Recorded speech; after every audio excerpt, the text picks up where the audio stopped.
And then what happened? Something woke me up. I didn't know what. I was half asleep and reached over and turned on the light.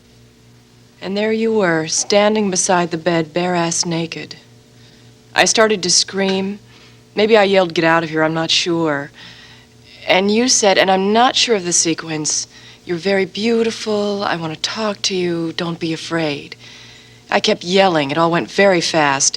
My bed is wedged in a corner of the room. I couldn't get out. You were blocking my way.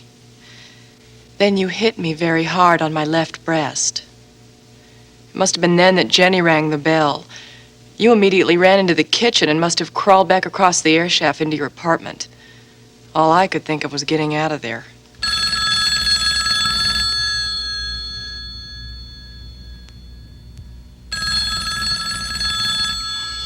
Excuse me. Yes? Yes? Great. That's all we need to know. Let's throw the book at him. He'll never do his filthy act in this town again. Now, you said you'd spoken to him previously in the street.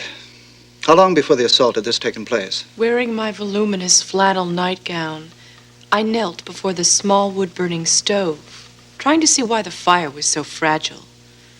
I felt huge and awkward in that position, aware of my rump and falling breasts. But the cold night air demanded that the fire be encouraged to burn at a brisker pace.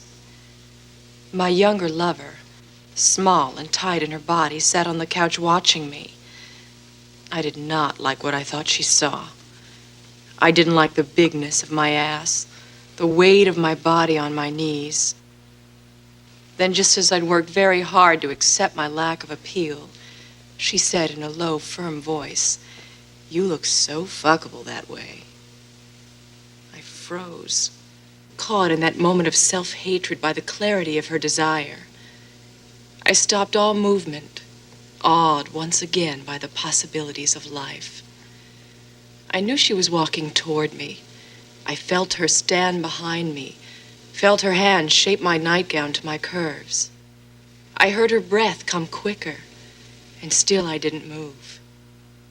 She grew impatient and reached under the gown, piling up its lengths on her arm like a fisherman pulling in his nets.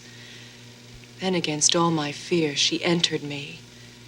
The fire blazed up, and so did my hope, as I finally left the burden behind me and rode her hand with all the grace love had ever given me.